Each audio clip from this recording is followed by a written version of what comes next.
Welcome to Michelle's Storytime. I am Michelle and I am excited to read The Three Little Pigs by Paul Galdon. The Three Little Pigs. Once upon a time, there was an old sow with three little pigs. She had no money to keep them, so she sent them off to seek their fortune. The first little pig met a man with a bundle of straw and said to him, "Please, man, give me that straw to build me a house." So the man did, and the little pig built his house with it. Along came a wolf. He knocked at the door and said, little pig, let me come in." "No, no, no," said the little pig. "Not by the hair of my chinny chin chin." "Then I'll huff and I'll puff and I'll blow your house in," said the wolf. So the wolf huffed and he puffed and he blew the house in. And he ate up the first little pig. Oh no. The second little pig met a man with a bundle of sticks and said, "Please, man, give me those sticks to build me a house."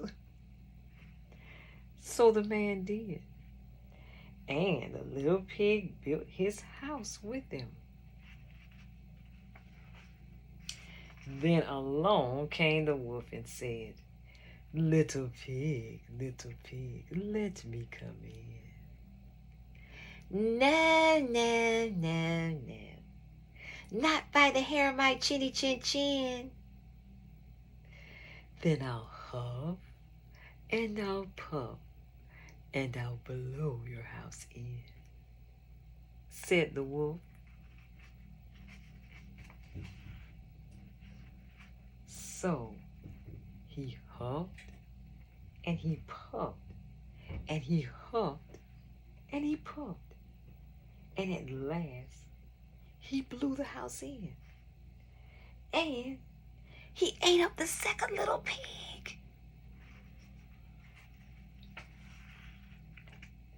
The third little pig met a man with a load of bricks and said, "Please, man, give me those bricks to build me a house."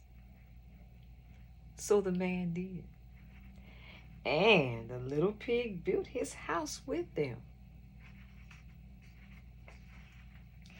Soon the same wolf came along and said, little pig, let me come in." "No, no, no, no. Not by the hair of my chinny chin chin." "Then I'll huff and I'll puff and I'll blow your house in," said the wolf. Well, he huffed and he puffed and he huffed and he puffed and he huffed and he puffed, but he could not blow the house in. At last, the wolf stopped huffing and puffing and said, little pig, I know where there is a nice field of turnips." "Where?" said the little pig. "On Mr. Smith's farm," said the wolf. "I will come for you tomorrow morning. We will go together and get some turnips for dinner." "Very well," said the little pig. "What time will you come?" "Oh, at 6 o'clock," said the wolf.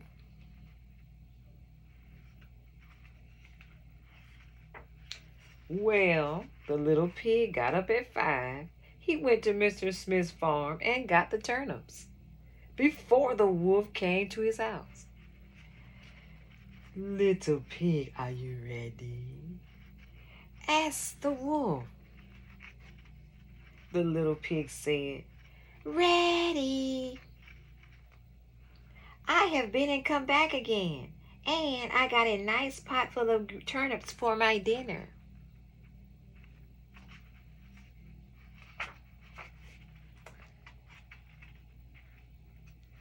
The wolf was very angry, but then he thought of another way to get the little pig. So he said, "Little pig, I know where there is a nice apple tree." "Where?" said the pig. "Down at Merry Garden," replied the wolf. "I will come for you at 5 o'clock tomorrow morning, and we will get some apples."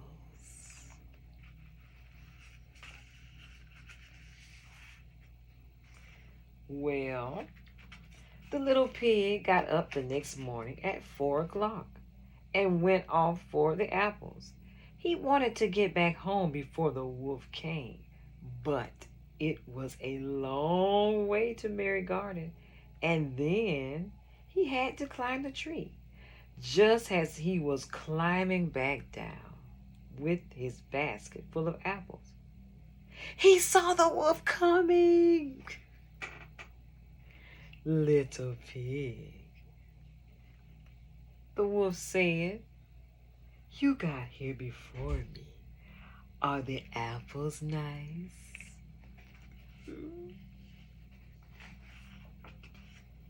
"Yes, very," said the little pig. "I will throw one down to you."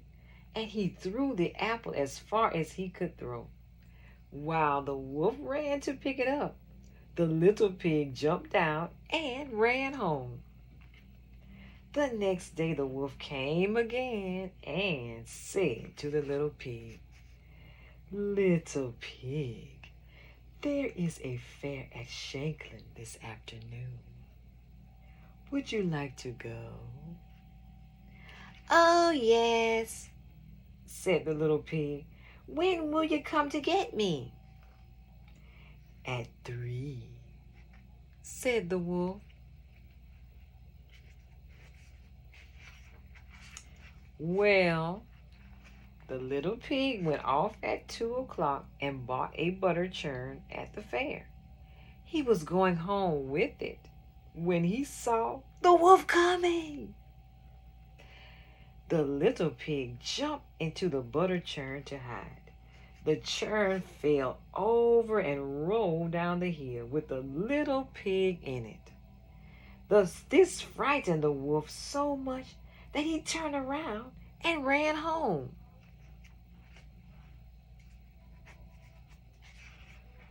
Later, the wolf went to the little pig's house and told him what had happened. "A great round thing came rolling down the hill right at me," the wolf said. "Ha ha ha! I frightened you then," said the little pig. "I went to the fair and bought a butter churn. When I saw you, I got into it and rolled down the hill." The wolf was very angry indeed. "I'm going to climb down your chimney and eat you up," he said. When the little pig heard the wolf on the roof, he hung a pot full of water in the fireplace. Then he built a blazing fire. Just as the wolf was coming down the chimney, the little pig took the cover off the pot, and in fell the wolf. The little pig quickly put on the cover again, boiled up the wolf, and ate him for supper.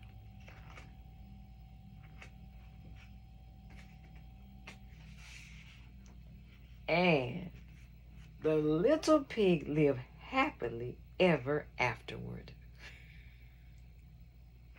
The end. The Three Little Pigs by Paul Galdon. Thank you for listening.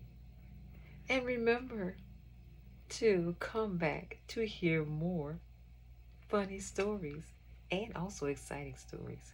Thank you for listening again. Bye-bye. Bye-bye.